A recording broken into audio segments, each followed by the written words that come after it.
Yo, what up, guys? AIP is back in the building, and today I'll be speaking about the reason why Tyla surpassed Elaine. Now, Elaine is an artist who blew up in 2019 with her EP Elements. Now, this EP had a lot of amazing songs, but the ones that stood out the most were You're the One and Risky. These were the hits of the album, and these are the ones that really made Elaine's name a household name around that time. Now, this EP was so good that it was able to get her an international record deal with Columbia Records, which is unheard of, bro. I mean, like when you check her catalog, right, when she dropped Elements or before that, you don't really see that many songs. So the fact that she was able to get a deal with just that EP just shows you the quality that is in this project. Now, after she signed this record deal and after the success of her EP Elements, she flew to the States where she met artists like Normani, Brent Fires, and she also met one of the biggest influencers out there as well, who goes by the name Lori Harvey. Now, obviously, being associated with all of these big artists did her brand a lot of good. It showed us that, wow, she's really, connecting with the right people, and we all thought that she was gonna have music with these people. I thought that she was gonna have at least a couple of features tagged, and that maybe she was gonna drop those in like a new project that she might drop in future. But as time went on, man, we saw zero movement. I mean, like she dropped Element in 2019, right? And then literally her next single was all the way in 2021, which is a whole 2 year break without any music. Now, I do understand that she was obviously busy behind the scenes, I'm sure, and I thought that she was personally working on like an album or something, because I'm like, you can't take that long of a break and not come out with any new music. So obviously I thought that she was working on something. Now, when she dropped her single, I thought that, okay, it's time. This is the album rollout. And time went on, and we still haven't gotten an album, and we're still all the way in 2024. And this is where I feel like she kind of slacked, in my opinion. I feel like she should have taken advantage of all the hype that she had, and she really should have released some songs with those features. I mean, like, I know that it is hard to break through in the international market, right? But she literally, I think, in my opinion, had the easiest way to blow up. You're the One was a big hit, and I feel like the only thing that it was missing to make it a whole lot bigger was a feature from an international artist. You want to tell me that you couldn't ask like a Brent Fires or like a Normani to just hop on the remix? That would have literally helped to make the song explode even more, Bill, because that song is so perfect. I literally still listen to that song till this day,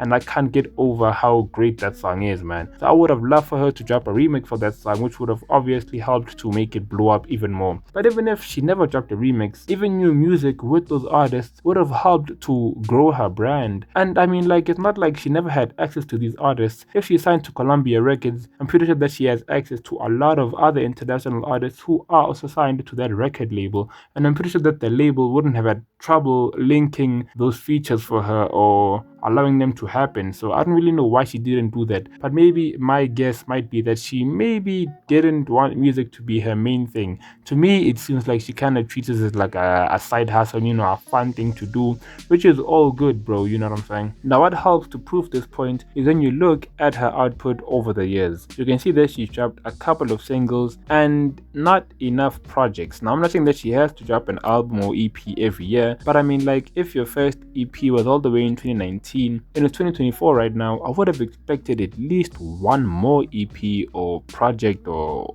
mixtape or whatever, but we never really got that, and that kind of shows me that this isn't really like a main thing for her. I mean, like, even you look at the features, right? She only started featuring people on songs in 2023, and the first person to feature on her song was Blackie, and then she did a Amapiano song with Major League and Yums. Now let's look at Tyla. Now, she dropped her first song in 2019, which is titled Getting Late, and then she didn't drop any music for 2 years, and then she featured on a song in 2021 titled Overdue, and then she took another year break, and then from 2022 onwards, she started getting a bit more consistent with her drops, right? And you can kind of see a pattern between these two. They don't really go for the major output of dropping a project every year. They just keep it simple, and they focus on quality over quantity, which is something that I do personally appreciate. Now, Tyla was seeing steady growth with most of her releases, right, from 2022 to 2023. She had a song with Arya Star, which I believe was her biggest song at the time, but literally her next song that she dropped after that was Water, and this is the song that really took her to the next level. Like, this is, I think, the craziest hit song I think we've had in this country for quite some time now, right? But here's the thing that she did differently with her hit song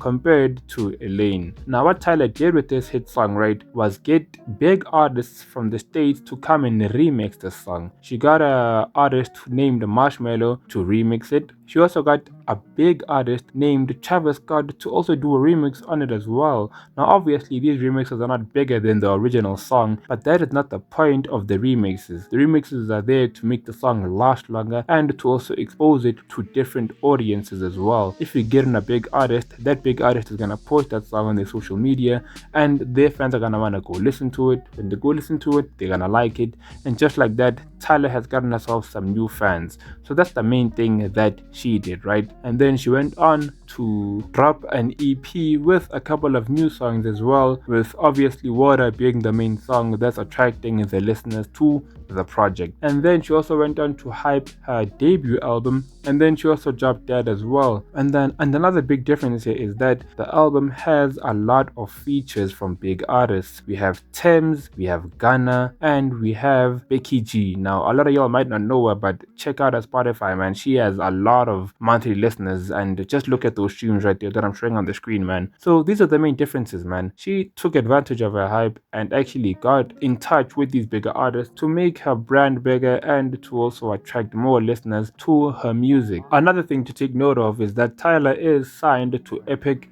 Records, right? Now, she actually took advantage of the fact that she signed to this label and featured one of the biggest artists on that label, which is Travis Scott. So she took advantage of that. Now, I wish that Elaine would have done the same and went to Columbia Records, checked out the roster, and tried to get some of those big artists on her songs. I guarantee you right now, bro, they were not going to say no if they heard You're the One, bro. I swear to God, man, that song is perfect. I know I've probably rambled about it more times than I've ever rambled about it in this video, but you guys get the main point I'm trying to make here, man. Now, I know that some people like to make the distinction and then they like to say no, the reason why Tyla is bigger is because of colorism and whatnot. Personally, I don't want to focus on that, man, because when you say colorism, it kind of takes away from the fact that Tyla is talented. It's like, oh no, it's not because she's talented, it's because of her skin tone. It's like, I don't really want to get into that, bro. These are two women who I think are very, very talented, and I feel like the main reason as to why one is bigger than the other is because I believe the other one took it more seriously and they took advantage of the hype that they did have. And they also took advantage of the resources that were presented in front of them by their record labels. But hey, that's pretty much the end of the video, man. Those are my opinions. You guys will let me know your thoughts on what I said, and do y'all believe that Tyla is an industry plant? Let me know that in the comment section below and we'll have a conversation about that, man. I will check you guys out in the next video. Peace out and thank you for pulling up.